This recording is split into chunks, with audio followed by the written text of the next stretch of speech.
আসসালামু আলাইকুম। দর্শক, অন্যমঞ্চের আলোচনায় আজকে আমাদের আমন্ত্রিত অতিথি হিসেবে আছেন আওয়ামী লীগ ছাড়া নির্বাচনে আন্তর্জাতিক সতর্কতা। দর্শক, আপনি কি মনে করেন যে আওয়ামী লীগ ছাড়া যে এই যে নির্বাচনটা হয়ে যাচ্ছে, এই নির্বাচন হওয়ার ফলে সবকিছু শেষ হয়ে গেল? না, খেলা এখানেই শেষ নয়।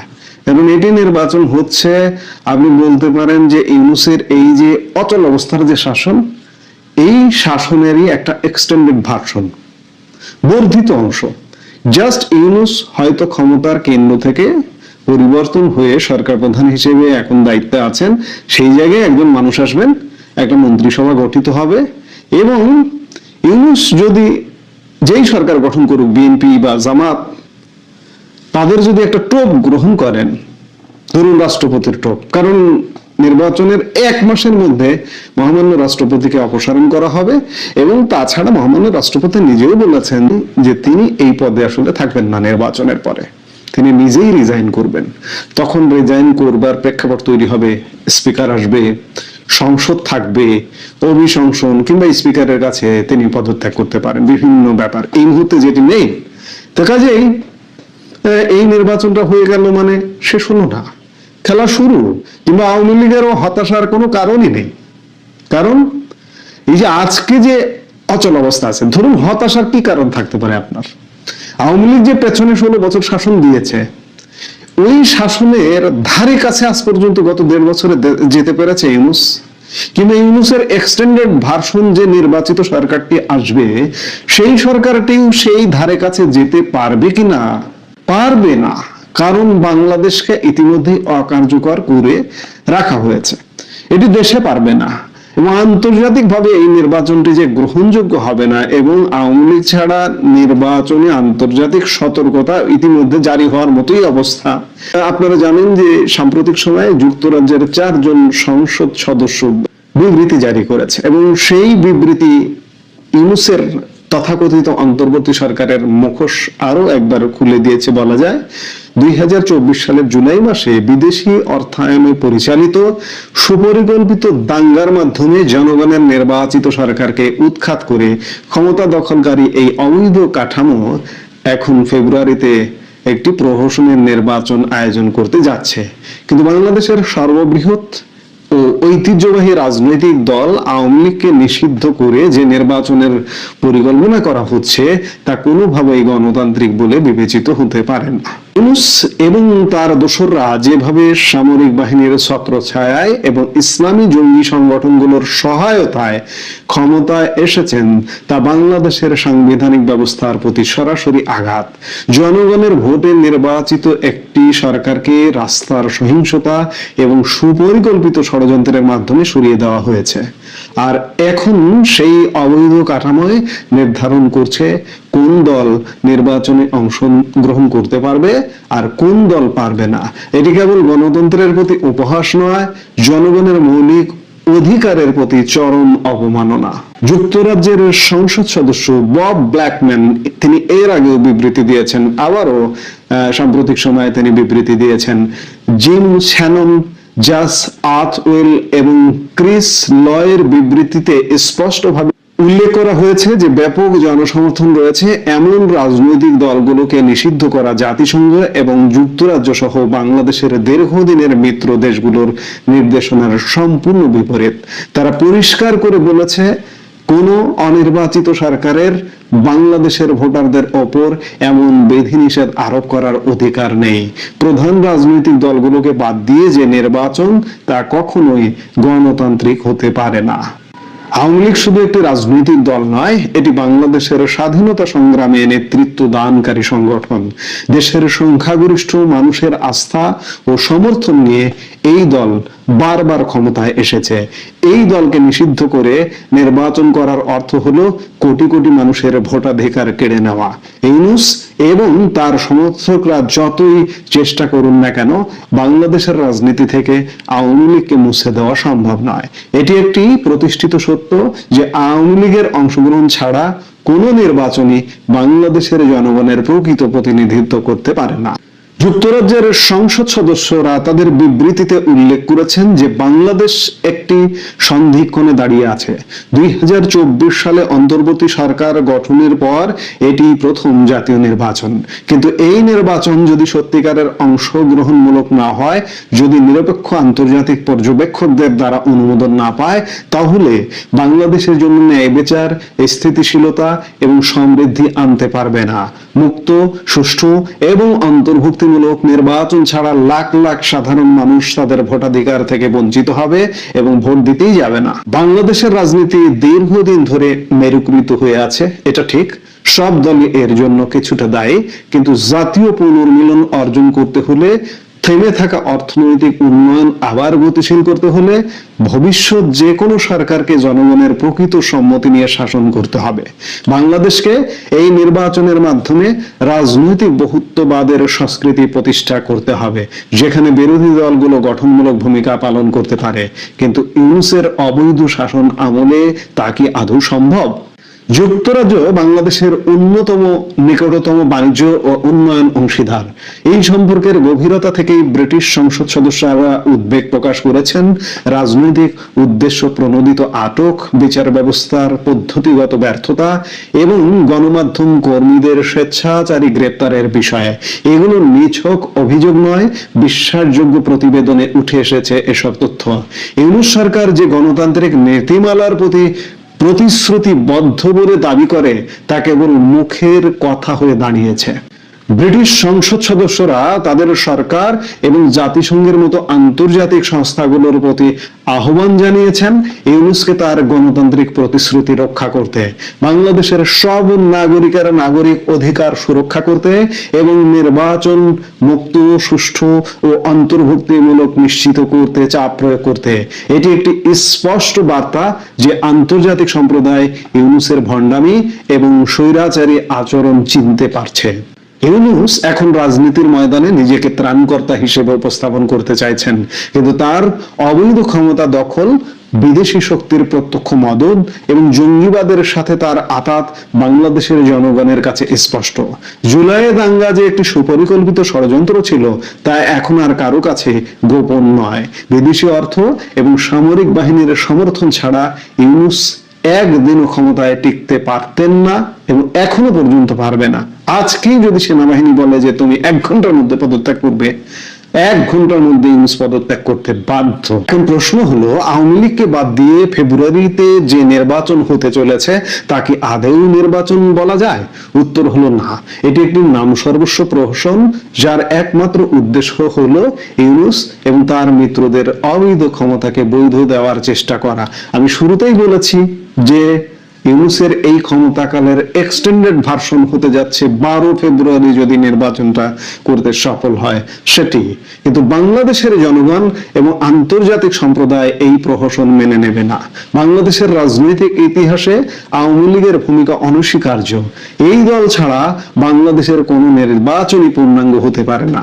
যারা মনে করছেন আওয়ামী লীগকে নিষিদ্ধ করে দেশের রাজনীতিতে একটি নতুন অধ্যায় শুরু করা যাবে, বা যারা স্বপ্ন দেখছেন, বাস্তবতা হলো আওয়ামী লীগ বাংলাদেশের মানুষের হৃদয়ে এবং রাজনৈতিক চেতনার গভীরতার মধ্যে প্রথিত। ইউনূস এবং তার অবৈধ সরকার যতই চেষ্টা করুক, তারা ইতিহাসের চাকা পেছনে ঘোরাতে পারবে না। বাংলাদেশের জনগণ জানে কে তাদের প্রকৃত প্রতিনিধি এবং কারা ক্ষমতার জন্য বিদেশি প্রভুদের সেবা করছে।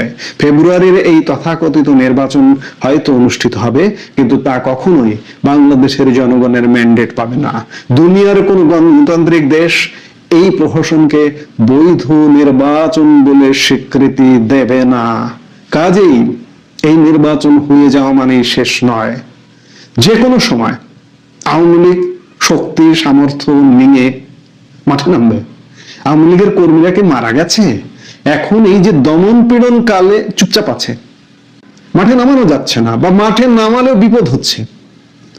এই যে নেতা কর্মীদের বিপদের কথা চিন্তা করে অনেক সাংগঠনিক ভাবে এই মুহূর্তে চুপচাপ। 12 ফেব্রুয়ারি নির্বাচন হয়ে যাবে, যে কর্মসূচি হোক না কেন, সেটা 5% 10% মানুষের উপস্থিতি হোক না কেন, নির্বাচন হয়ে যাবে।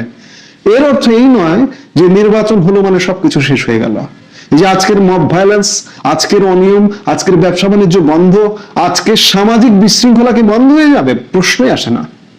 দেশের আপামর জনসাধারণ এই একতরফা নির্বাচন কোনোভাবেই মানবে না। হ্যাঁ, হয়তো একজন শাসন ক্ষমতায় বসে গেছে, এই যে ইউনূস যেভাবে 1.5 বছর বসে আছে, আবার এক্সটেন্ডেড ভার্সনে একজন প্রধানমন্ত্রী হবেন, কিন্তু তার অর্থ এই না যে বাংলাদেশের আপামর জনসাধারণ সেটিকে মেনে নেবেন না। কাজেই আওয়ামী লীগ ছাড়া নির্বাচন নয়, এটি এক প্রকার আন্তর্জাতিক সতর্কতায় দিয়েছে ব্রিটিশ 4 সাংসদ কয়েকদিন আগে বিবৃতি জারি করে। এটি আসলে দেশে বিদেশে কোথাও গ্রহণযোগ্য হবে না। আমি 12 তারিখের মধ্যেই আওয়ামী লীগ সংগঠিত হয়ে মাঠে নামতে হবে এমন কোনো কথা নেই। 1 মাস পরে নামবে, 2 মাস পরে নামবে, 3 মাস পরে নামবে, কিংবা 1 সপ্তাহ পরে নামবে, আওয়ামী লীগ নামবে, কেউ ঠেকাতে পারবে না। আওয়ামী লীগের সব মানুষ মারা যাবে না, আওয়ামী লীগ থাকবে, আওয়ামী লীগ আসবে। এটি অন্যায় ভাবে আওয়ামী লীগকে বাইরে রেখে নির্বাচনের প্রহসন করা হচ্ছে। এটি নিঃসন্দেহে বাংলাদেশের জন্য অ্যালার্মিং। অর্থাৎ বাংলাদেশের এই যে সমস্যা, আমরা যে একটা গভীর সমস্যার মধ্যে ঢুকে পড়েছি, এই সমস্যা থেকে আমরা খুব সহসা বের হতে পারছি না। আগামী 1 মাসের মধ্যে বের হতে পারছি না, আগামী 2 মাসের মধ্যে বের হতে পারছি না, খুব শর্ট সময়ের মধ্যে আমরা বের হতে পারছি না। অর্থাৎ আমরা দীর্ঘ স্থায়ীভাবে একটা গহ্বরের মধ্যে, একটা গর্তের মধ্যে ঢুকে থাকলাম। এটা নিঃসন্দেহে বাংলাদেশের জন্য এবং আন্তর্জাতিকভাবে বাংলাদেশ প্রসঙ্গে এটা একটা বড় ধরনের অ্যালার্মিং এবং বড় ধরনের বাংলাদেশকে নিয়ে বড় সতর্কতা, যে বাংলাদেশ তার স্বাভাবিক গতিতে এগোতে পারছে না। আসসালামু আলাইকুম। আমরা তো জানি আমাদের নোবেল লরিয়েট প্রধান উপদেষ্টা ডক্টর মোহাম্মদ ইউনূস পশ্চিমা গণমাধ্যম সহ বিদেশি মিডিয়াগুলোর সঙ্গে তিনি কথা বলতে, সাক্ষাৎকার দিতে স্বাচ্ছন্দ্য বোধ করেন। তিনি নিজ দেশের গণমাধ্যমকে এড়িয়ে চলেন, এমন অভিযুক্ত নতুন কিছু নয়। কিন্তু এই মুহূর্তে ডক্টর মোহাম্মদ ইউনূস সাহেব বিদেশি গণমাধ্যমকেও এড়িয়ে যাচ্ছেন। বিদেশি গণমাধ্যমে কারোর সঙ্গে কোনো ধরনের কথা বলছেন না, সাক্ষাৎকার দিচ্ছেন না। বিষয়টি আসলে কি? এমনকি তার উপদেষ্টা পরিষদের কোনো সদস্য বিদেশি গণমাধ্যমের মুখোমুখি হচ্ছেন না। ভিতরে খবরটা আসলে কি? বলছি এই জন্য যে আল জাজিরার পক্ষ থেকে ডক্টর মোহাম্মদ ইউনূসের এই মুহূর্তে একটি সাক্ষাৎকার নিতে চাওয়া হয়েছিল নির্বাচনের ঠিক 1 মাস আগে এসে, কিন্তু তিনি রাজি হননি, তিনি মুখে কুলুপ এঁটেছিলেন। অবশেষে তার পক্ষ থেকে আল জাজিরাকে সাক্ষাৎকার নিতে বাধ্য হতে হয়েছে আমাদের প্রধান উপদেষ্টা প্রেস সচিব মিস্টার শফিকুল আলমের। এবং মজার বিষয় হচ্ছে, আল জাজিরার সাংবাদিক শ্রী নিবাসন জৈন, তার যে প্রশ্নের মারপ্যাচ সেখানে একেবারে ধরা পড়ে গেছেন, ধরা খেয়েছেন আর কি মিস্টার শফিকুল আলম, ভেবাচেকা খেয়ে গেছেন। Very interesting. এবং তার বক্তব্যের পরতে পরতে যে কতটা অসত্য, সরকারের ভিতরকার সব বিষয় যে কত অন্তঃসার শূন্য এই মুহূর্তে, সেটি তার নিজের বক্তব্যের মধ্য দিয়েই বেরিয়ে এসেছে। এক এক সময় এক এক কথা। আমি একটু বলি আপনাদের সামনে, কিছু অংশ আপনাদের সামনে তুলে ধরি। এখানে খুব বেশি মন্তব্যের কিছু নেই, শুধু প্রশ্ন উত্তর পর্বগুলোর কিছুটা বাদ দিয়ে আমি আপনাদের সামনে তুলে ধরছি। এবং আল জাজিরার পক্ষ থেকে নির্বাচনের ডামাডালের মধ্যে যে রাজনৈতিক উত্তেজনা বৃদ্ধি, একের পর এক রাজনৈতিক হত্যাকাণ্ড, গণমাধ্যমের কার্যালয় জ্বালিয়ে দেওয়া, গুড়িয়ে দেওয়া, সাংস্কৃতিক প্রতিষ্ঠানে হামলা, হিন্দু ব্যক্তিকে পিটিয়ে হত্যা সহ আরো আরো অনেক বিষয় সেখানে উঠে আসে। এবং যথেষ্ট পরিমাণ অস্বস্তি বোধ করতে থাকেন মিস্টার শফিকুল আলম, অনেকটা অপ্রস্তুত হয়ে পড়েন। তার বক্তব্যের মধ্য দিয়ে এগুলো ফুটে উঠেছে। শ্রীনিবাসন জৈনের প্রশ্ন ছিল আল জাজিরার পক্ষ থেকে।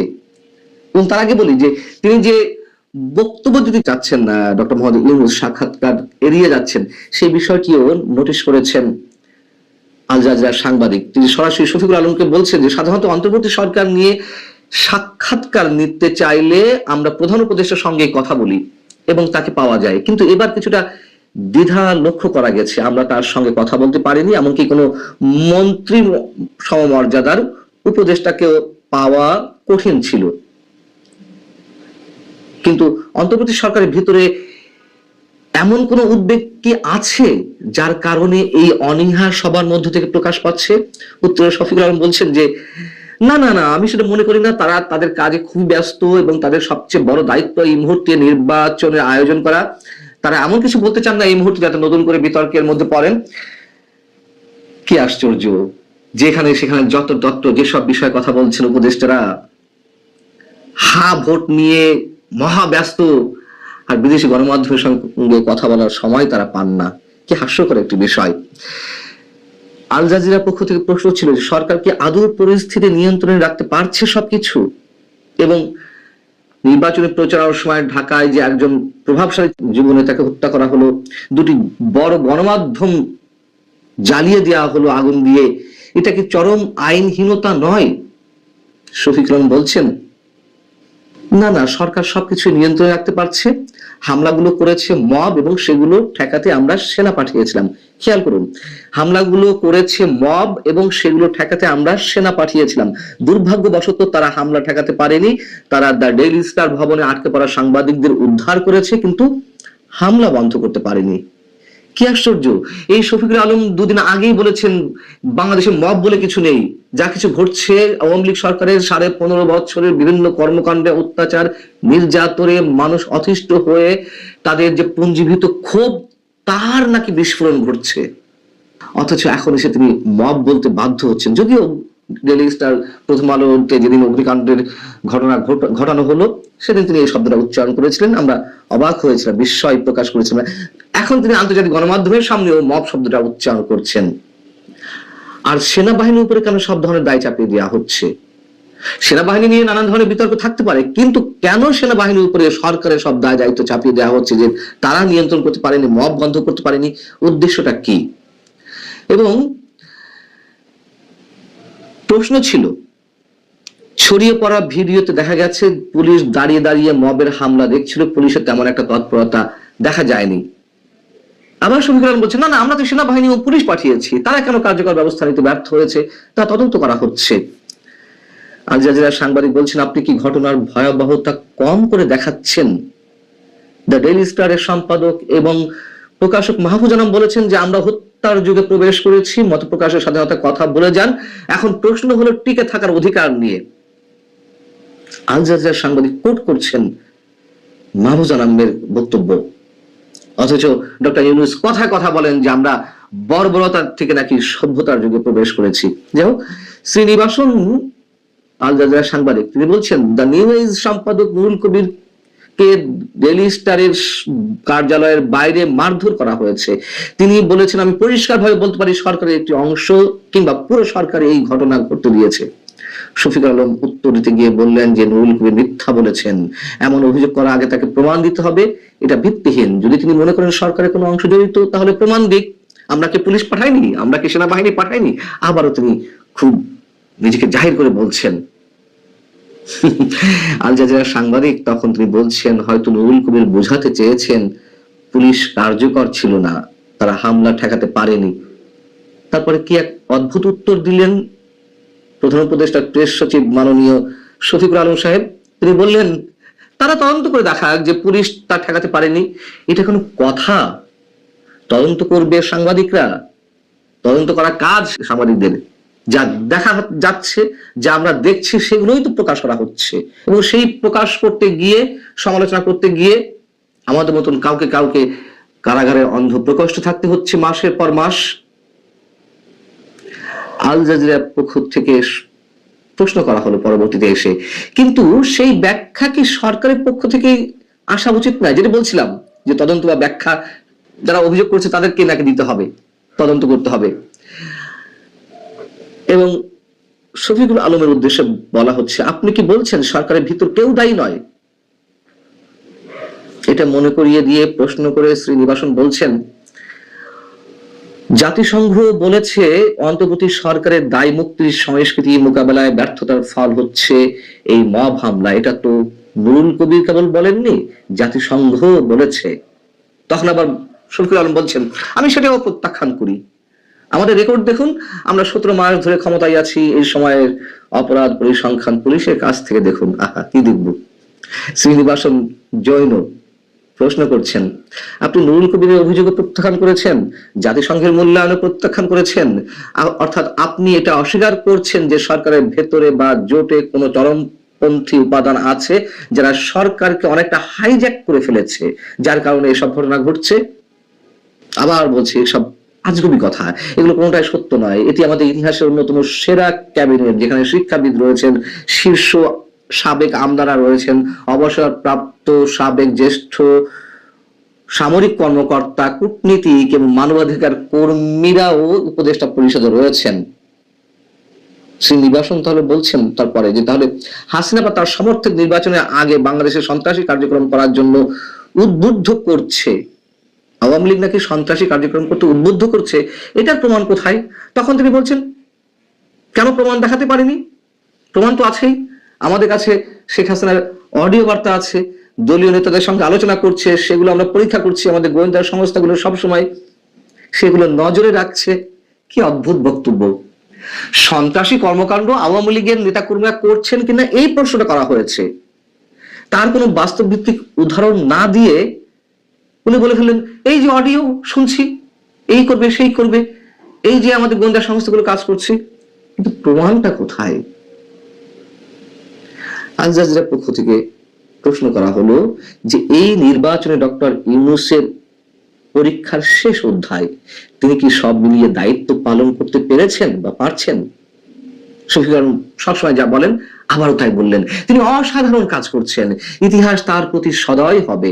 তিনিও তার সরকার একটি ভঙ্গুর অর্থনীতি সামলাচ্ছেন, একটি গণভ্যুত্থান হয়েছে, মানুষ ক্ষিপ্ত, তিনি সবাইকে শান্ত করে স্থিতিশীলতা বজায় রাখতে পেরেছেন। বর্তমানে যা চলছে তা নাকি স্থিতিশীলতা। কপাল ভালো, রাজনৈতিক দলগুলো এখনো পর্যন্ত ডক্টর মোহাম্মদ ইউনূসকে সমর্থন দিয়ে টিকে রেখেছে, নইলে অস্থিতিশীলতা কাকে বলতো সম্ভবত সেই দুর্ভাগ্য হতো আমাদের তা অবলোকন করার। তিনি বলছেন যে আমাদের রেকর্ড আছে, আমরা অর্থনীতি পুনরুদ্ধার করতে পেরেছি, আইন শৃঙ্খলা পরিস্থিতির উন্নয়ন করতে পেরেছি, শান্তি স্থিতিশীলতা ফিরিয়ে আনতে পেরেছি, আমরা নতুন পররাষ্ট্র নীতি নিয়েছি, গৌরবের সঙ্গে আমরা সাংস্কৃতিক বৈচিত্র্যকে তুলে ধরছি। বলুন, বৈচিত্র্যময় সাংস্কৃতিক কর্মকাণ্ড তুলে নাকি ধরছে এই সরকার? সাংস্কৃতিক কর্মীদের উপর হামলা, নাট্যকর্মীদের উপর হামলা, নাটক যাত্রাপালা বন্ধ করে দেওয়া, মব সৃষ্টি করা, বাউল সম্প্রদায়ের উপরে আঘাত হানা, এইগুলো নাকি বৈচিত্র্যময় সংস্কৃতি। নতুন পররাষ্ট্রনীতি গ্রহণ করেছে সরকার, তা বটে। তুমুল ভারত বিরোধিতার মাধ্যমে অস্বাভাবিক পাকিস্তান প্রীতির পররাষ্ট্রনীতি আমরা দেখতে পাচ্ছি। সব শেষে এসে আল জাজিরার সাংবাদিক শ্রী নিবাসন জৈন বলছেন, মন্তব্য করছেন, মানে ইতিহাস যে ডক্টর মোহাম্মদ ইউনূসের প্রতি সদয় হবে আপনি বলছেন বা বলেছেন, আমরা কি এটা দেখার অপেক্ষায় থাকবো? শফিকুল আলম বলছেন আরেকটি বিষয় দেখুন, গত 17 মাসে ডক্টর মোহাম্মদ ইউনূসের গ্রহণযোগ্যতা কি পরিমাণ, তার প্রতি সমর্থন 70% নিচে একবারও নামেনি। এই যে সব শেষে একটি কথা বললেন, জনপ্রিয়তাকে উল্লেখ করে ডক্টর মোহাম্মদ ইউনূসের সমর্থন নাকি এত এত পরিমাণ, এই সময় এসে এইভাবে শতাংশ দিয়ে, শতকরা হিসাব দিয়ে ডক্টর মোহাম্মদ ইউনূসের যে জনপ্রিয়তা 70%, এটি দ্বারা তিনি কি প্রমাণ করতে চেয়েছেন? এর ভিতর কি অন্য কিছু লুকিয়ে আছে? আওয়ামী লীগ ছাড়া নির্বাচনে আন্তর্জাতিক সতর্কতা। দর্শক, আপনি কি মনে করেন যে আওয়ামী লীগ ছাড়া যে এই যে নির্বাচনটা হয়ে যাচ্ছে, এই নির্বাচন হওয়ার ফলে সবকিছু শেষ হয়ে গেল? না, খেলা এখানেই শেষ নয়। কারণ এটি নির্বাচন হচ্ছে, আপনি বলতে পারেন যে ইউনূসের এই যে অচল অবস্থার যে শাসন, এই শাসনেরই একটা এক্সটেন্ডেড ভার্সন, বর্ধিত অংশ।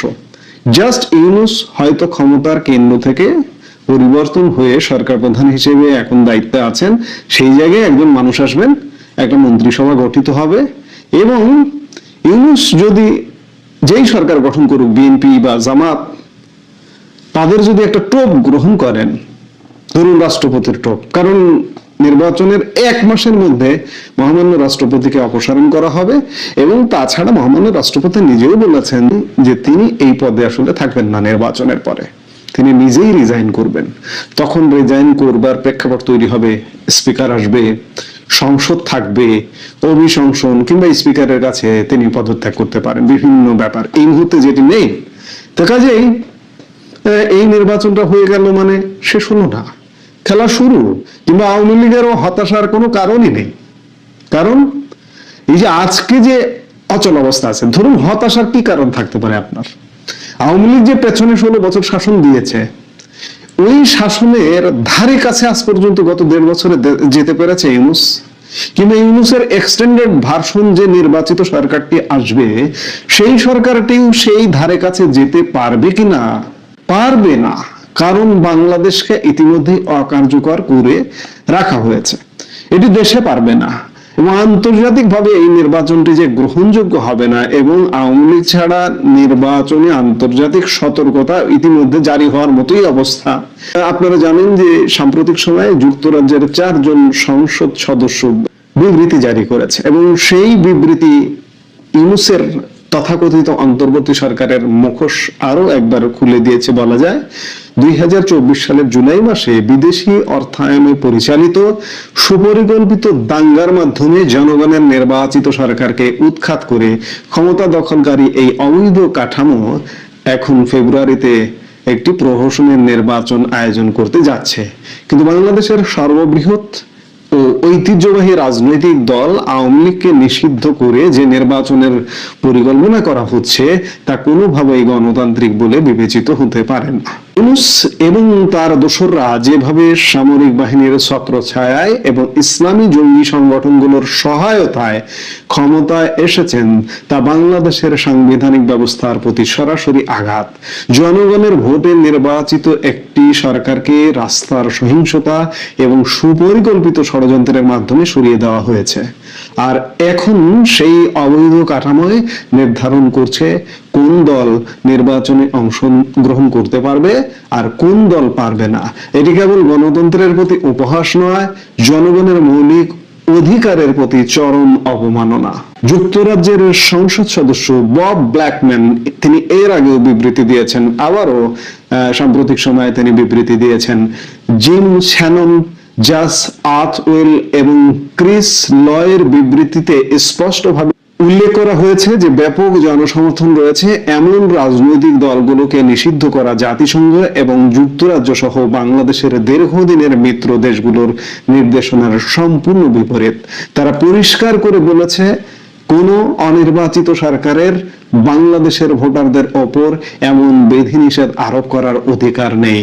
প্রধান রাজনৈতিক দলগুলোকে বাদ দিয়ে যে নির্বাচন, তা কখনোই গণতান্ত্রিক হতে পারে না।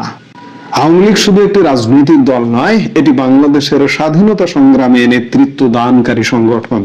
দেশের সংখ্যাগরিষ্ঠ মানুষের আস্থা ও সমর্থন নিয়ে এই দল বারবার ক্ষমতায় এসেছে।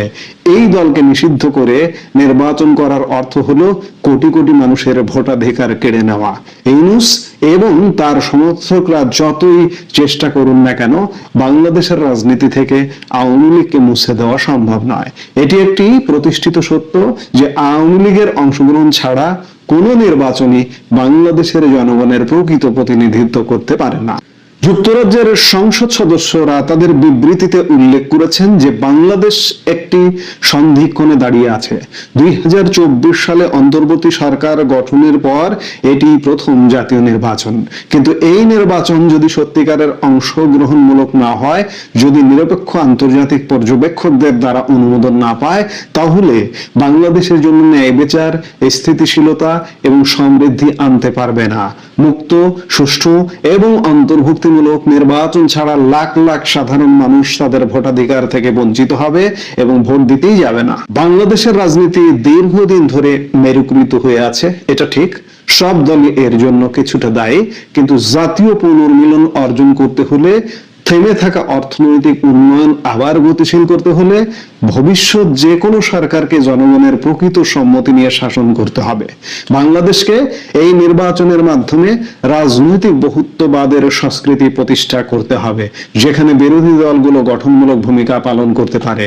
কিন্তু ইউনূসের অবৈধ শাসন আমলে তা কি আদৌ সম্ভব? যুক্তরাজ্য বাংলাদেশের অন্যতম নিকটতম বাণিজ্য ও উন্নয়ন অংশীদার। এই সম্পর্কের গভীরতা থেকেই ব্রিটিশ সংসদ সদস্যরা উদ্বেগ প্রকাশ করেছেন রাজনৈতিক উদ্দেশ্য প্রণোদিত আটক, বিচার ব্যবস্থার পদ্ধতিগত ব্যর্থতা এবং গণমাধ্যম কর্মীদের স্বেচ্ছাচারী গ্রেপ্তারের বিষয়ে। এগুলো নিছক অভিযোগ নয়, বিশ্বাসযোগ্য প্রতিবেদনে উঠে এসেছে এসব তথ্য। ইউনূস সরকার যে গণতান্ত্রিক নীতিমালার প্রতি প্রতিশ্রুতিবদ্ধ বলে দাবি করে তা কেবল মুখের কথা হয়ে দাঁড়িয়েছে। ব্রিটিশ সংসদ সদস্যরা তাদের সরকার এবং জাতিসংঘের মতো আন্তর্জাতিক সংস্থাগুলোর প্রতি আহ্বান জানিয়েছেন ইউনূসকে তার গণতান্ত্রিক প্রতিশ্রুতি রক্ষা করতে, বাংলাদেশের সব নাগরিকের নাগরিক অধিকার সুরক্ষা করতে এবং নির্বাচন মুক্ত, সুষ্ঠু ও অন্তর্ভুক্তিমূলক নিশ্চিত করতে চাপ প্রয়োগ করতে। এটি একটি স্পষ্ট বার্তা যে আন্তর্জাতিক সম্প্রদায় ইউনূসের ভণ্ডামি এবং স্বৈরাচারী আচরণ চিনতে পারছে।